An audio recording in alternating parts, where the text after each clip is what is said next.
Okay, so today we are going to finish up our unit on Greece with the foundation of Western culture. The Greeks have influenced a lot of our personal culture here in the US, as well as cultures around the world. And one of those things that have been a huge influence has been philosophy. And philosophers deal with humans' ability to reason, that humans are able to think things through and come up with ideas and question things. And so there's multiple philosophers in the Greek culture that have influenced us today.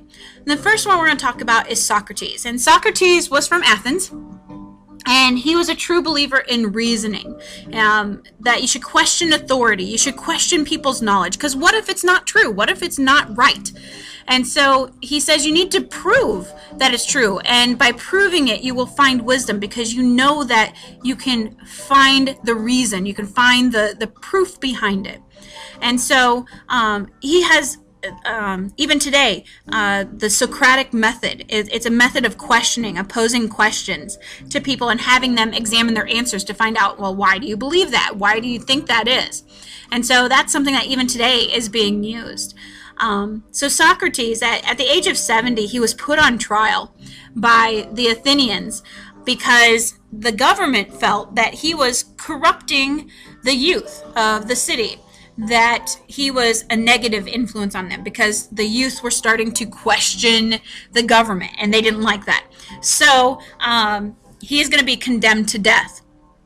And he decides to take his own life rather than allow the government to take it for him. So he takes hemlock, which is a deadly poison.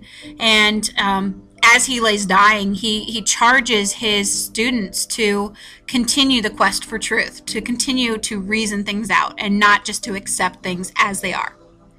And one of his students is named Plato. And Plato, as a student of Socrates, is going to take that to heart. And so he decides that he's going to question reality. What is real? What does it mean to be real? And so he is going to look at, he believes that, everything on earth can be understood and everything has an ideal form, that there is the perfect male form, there's the perfect female form, there's the perfect flower, there's the perfect acorn. I mean, everything has the perfect form of it. And so his ideas are going to inspire artists and architects to come up with the perfect building and the perfect painting and all kinds of stuff. Plato's going to write a book called The Republic, and it's a book about government, where he talks about what is the perfect government. And he says there's basically 3 levels to government, that you have the wisdom, which hopefully is in your kings. You have the courage, which is in the warrior class, the soldiers. And then you have desire, which is the masses, the people, that they have desire for things. And so he says that the kings, because they embody the wisdom level, should be philosopher kings. They should be thinking about, why are we making these decisions? Why do we want to tax? And is it good for everybody? He also, in the Republic, Plato talks about how women should have equality, not only in social standing, but also in possessions, that they should have equal access. Well, eventually Plato is going to found a school called the Academy, and it's a place of learning where you question things and try to find the perfect form of things and find the perfection. A student of his is Aristotle. So we have a student of Plato, Aristotle, and Aristotle is going to focus on other things. He also is going to try to question and find answers. But what he's going to do is analyze and classify things. That everything, there's certain things that have characteristics that are the same. Like certain flowers look alike, or certain animals look alike. Well, then they must share certain characteristics. You got to analyze what those characteristics are. So a lot of research, a lot of investigation. And he has a lot of ideas that really feed into science and scientific thinking.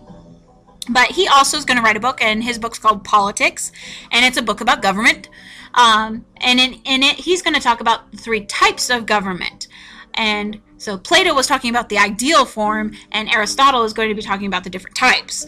And he says there's basically three types of government: that you have a monarchy with a king, and you have an aristocracy where it's a ruling class, and you have a constitutional democracy. And he says all three of these can go bad. That there's no perfect form of government, but if you had to pick one, constitutional democracy is probably the closest you're going to get to perfection. So, kind of interesting things there. Another thing that's influenced by the Greek culture is the arts. And remember, I talked about how Plato was looking for the perfect form of everything. Well, that has a lot of influence. That there's balance and there's order. And in that balance and order, you find beauty. And so, a lot of people are going to be inspired by Plato. Even Greeks are going to be inspired by Plato from his own time period. And so a lot of different literary forms come about: poetry and drama, stories, all kinds of stuff. And so there's a lot of influential writers from this time. For example, Aristophanes. He's going to write a book called Lysistrata. And Lysistrata is a story about Sparta. And it's very, very interesting. And we're going to talk about these plays in class in a little more detail.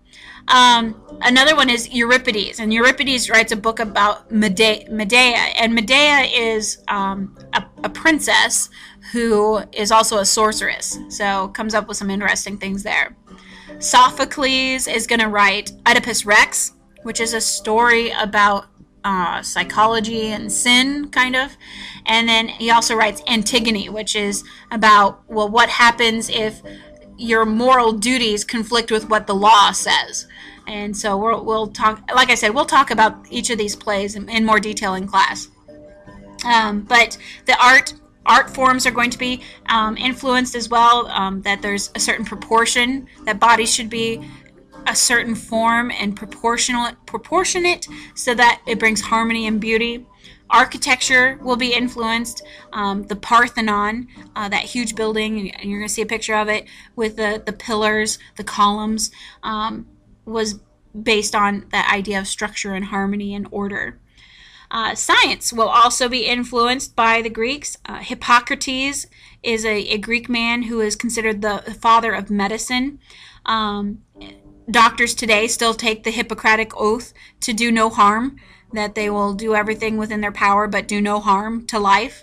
But Hippocrates begins this idea of rational inquiry, of thinking about, okay, why do certain remedies work and others don't? They don't understand the concept of germs yet, but it's the beginning process. They're starting to get there. How women were treated is another way that the Greek influence is going to have a trickle-down effect. Women participated in government in most of the polises. They were considered citizens. They had equal access to the law, that they could own property and those kinds of things. Women, when they were married, came with a dowry, and a dowry is any property or money that came with her in a marriage.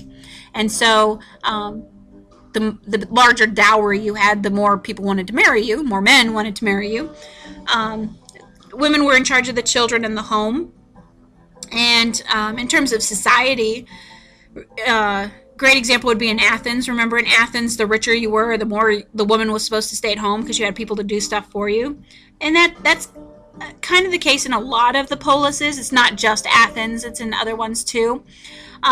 So they were supposed to stay at home. The rich women were supposed to stay at home, which is kind of interesting because when you look at the rich versus the poor women actually had more freedom than rich women, because the poor were able to leave their homes and go do the shopping and all that kind of stuff, whereas the rich women were expected to stay home, and that's really their entire world.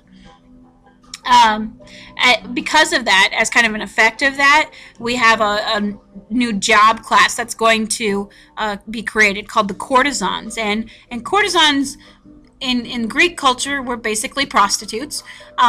They were hired by men to go to social occasions with them because their wives weren't supposed to. It was socially expected that the wife would stay at home. And so you want to have female companionship because it gets boring talking to a bunch of men. So they would hire a courtesan. And courtesans of all women had the most freedom because they were able to participate in society as well. The rich women weren't able to because they had to stay at home. The poor women weren't able to because they didn't have the education. But courtesans had the ability to leave home and the education, so they could participate more fully. They could move freely within the male society. They were educated in music and poetry and art, conversation, all kinds of stuff. And so they become very, very influential as well. A great example would be Aspasia. And Aspasia was a courtesan to Socrates. And so she had an influence over him as much as he had an influence over her. During the Hellenistic age, right after Alexander the Great dies, we will see more opportunities open up for women. They'll be able to get loans, they'll be able to participate in trade, they can purchase land, more education opens up for them. Some of them become poets and artists and recognized in their own right as a poet and an artist, which doesn't happen a whole lot for women in ancient times. So it is kind of an interesting division between the women in Greece. But new on the scene, and as we'll see in our next unit, throughout the later part, after Alexander the Great's death, there's a new country or a new civilization that is growing more and more powerful, and that new civilization is Rome. And that's who we'll have our next unit on.